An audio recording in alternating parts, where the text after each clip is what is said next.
নমস্কার বন্ধুরা, আবারও একটা নতুন রেসিপিতে সবাইকে স্বাগত। তো চলো আজকে রেসিপি শুরু করা যাক। আজ আমি বাঁধাকপির একদম নতুন ধরনের একটা রেসিপি নিয়ে চলে এসেছি। বাঁধাকপি তো অনেক রকমভাবে খেয়ে থেকেছেন, একবার এভাবে নিরামিষ বাঁধাকপি রান্না করে দেখুন, খেতে কিন্তু খুব সুন্দর হয়। তো একঘেয়েমি বাঁধাকপি খেতে ভালো না লাগলে এভাবে তৈরি করে দেখবেন, খেতে খুব সুন্দর লাগবে। আর মাত্র কয়েকটা উপকরণ দিয়ে তৈরি হয়ে যাবে, বাড়িতে থাকা উপকরণ দিয়ে এটা হয়ে যাবে। তো এই অর্ধেকটা পরিমাণ আমি বাঁধাকপি নিয়ে নিয়েছি, আর এই 3টে টুকরো করে কেটে নিলাম। ভালো করে ধুয়ে নেব বাঁধাকপিটা। ধুয়ে নিয়ে এটা আমি প্রেসার কুকারের মধ্যে দিয়ে দেব। তো প্রেসার কুকারের মধ্যে দিয়ে দিলাম। এবার এতে অল্প একটু জল অ্যাড করব, খুব বেশি জল আমি কিন্তু দেবো না, একদমই অল্প জল দিয়েছি। এবার এর মধ্যে অল্প একটু নুন দেব, অল্প একটু হলুদের গুঁড়ো দিলাম,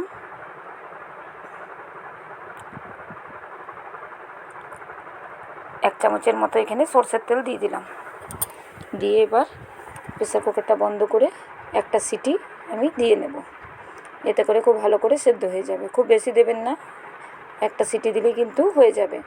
এবার কড়াই চাপিয়ে দিয়েছি, কড়াই ভালো করে গরম হতে দিয়ে দিয়েছি। এর মধ্যে কিছু মশলা আমি অ্যাড করব। এখানে আমি 2টো লঙ্কা দিয়ে দিলাম, আর কিছুটা পরিমাণ 3 চামচের মতো বাদাম দিয়েছি, কারি পাতা দিয়েছি, আদা দিলাম, অল্প কুচি করে আদা দিয়ে দিয়েছি। দিয়ে খুব ভালো করে সমস্ত জিনিসকে 2 মিনিটের মতো একটু শুকনো খোলায় ভেজে নিলাম। তারপর কিন্তু আমি 1 চামচ এর মধ্যে সাদা তেল দিয়ে দিলাম। আগে একটু ভেজে নেবেন, তারপর তেলটা দিয়ে দেবেন। তো 1 চামচের মতো তেল দিয়েছি, দেখুন তেল একদমই অল্প দিয়েছি। তো তেলটা দিয়েও ভালো করে 1 থেকে 2 মিনিট আবারও ভেজে নেব। আর এখানে আমি 1 চামচ গোটা জিরে দিয়ে দিলাম এই পর্যায়ে। এবার সমস্ত জিনিসকে আবারও 2 মিনিটের মতো ভেজে নেব ভালো করে। তো আমার ভাজা হয়ে গেছে, এটাকে ঠান্ডা করে আমি ভালো করে বেটে নেব। চলে এসেছি, আবার রান্নাটা শুরু করছি আমি এবার।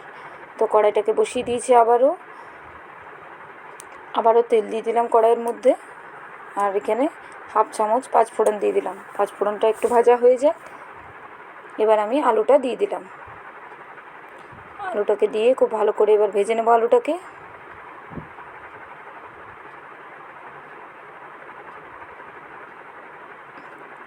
তো খুব ভালো করে নেড়ে চেড়ে আলুটাকে এভাবে ভেজে নেব।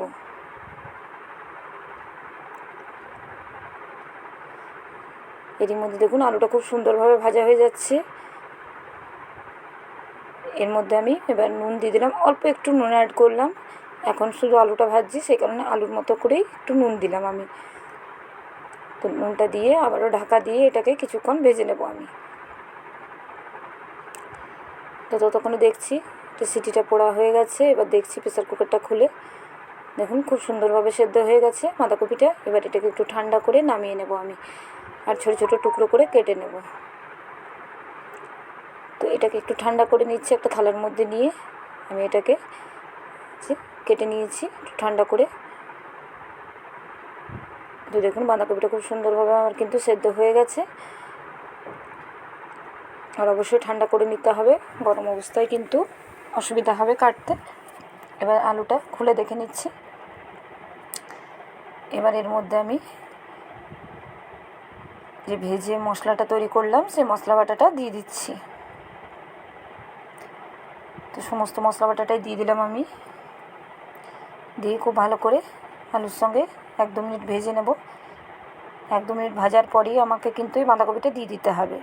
দিয়ে সমস্ত জিনিসকে একসঙ্গে খুব ভালো করে কষিয়ে নেব আমি।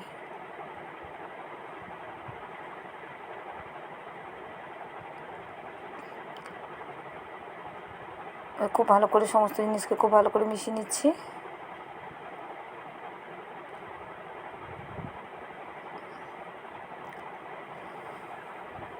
এবার পরিমাণ মতো অল্প একটু হলুদের গুঁড়ো দিয়ে দিচ্ছি, আর ধনে গুঁড়ো দিলাম আমি। কারণ জিরেটা আমি যখন মশলাটা ভাজি সেক্ষেত্রে কিন্তু 1 চামচ আমি জিরে ব্যবহার করেছি, তাই আর জিরে দেবো না, এখানে ধনের গুঁড়ো ব্যবহার করলাম। আর এখানে ভর্তি করে 1 চামচ কাশ্মীরি লঙ্কার গুঁড়ো দিলাম। এই পর্যায়ে অল্প একটু আবারও নুন অ্যাড করলাম। আলুটা ভাজার সময় আমি কিছুটা নুন দিয়েছিলাম, আবারও এখন অল্প একটু নুন অ্যাড করলাম। এবার সমস্ত জিনিসকে খুব ভালো করে মিশিয়ে নিয়ে কষাতে থাকতে হবে। এবার মিক্সির জারটা ধুয়ে অল্প একটু জল অ্যাড করে দিলাম।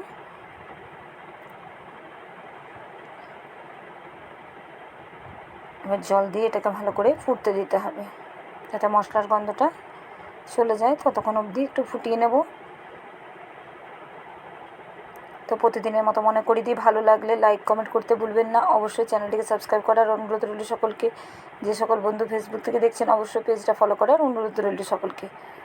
তো দেখুন খুব ভালো করে মিশিয়ে নিয়েছি আমি। এবার এটাকে ঢাকা দিয়ে কিছুক্ষণ ফুটিয়ে নেব ভালো করে। খুব বেশি সময় লাগবে না, যেহেতু আলুটা ভাজার সময়তে অনেকটাই সেদ্ধ হয়ে গেছে। তো এবার এটাকে ভালো করে খুন্তি দিয়ে এভাবে একটু চটকে দিতে হবে এভাবে। দেখুন কিছুক্ষণের মধ্যে যে এক্সট্রা জলটা আছে সেটা একটু শুকনো হয়ে গেলে ভালো লাগবে, সেই কারণে এটাকে সমস্ত জিনিসকে খুব ভালো করে মিশিয়ে নিচ্ছি আমি। আর এটা রুটি, পরোটা, ভাতের সঙ্গেও খেতে খুব ভালো লাগবে। নিরামিষ দিনে একঘেয়েমি বাঁধাকপি খেতে ভালো না লাগলে একটু স্বাদ বদল এভাবে করতে পারেন।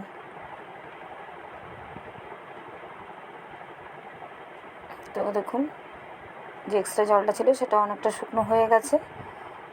তো আমার রেডি হয়ে গেছে আজকে বাঁধাকপির রেসিপি। কেমন লাগলো অবশ্যই কমেন্ট করে জানাতে ভুলবেন না। একটু শুকনো শুকনো করে একদম রেখে দেবো। এবার আমি এটা গ্যাসটাকে বন্ধ করে দেবো। এটা আমার কিন্তু একদম রেডি হয়ে গেছে। দেখুন খুব সুন্দর একটা গন্ধও বেরিয়েছে। এটা কিন্তু আজকের মতো এই পর্যন্ত। পরের আবার একটা ভিডিওতে দেখা হচ্ছে।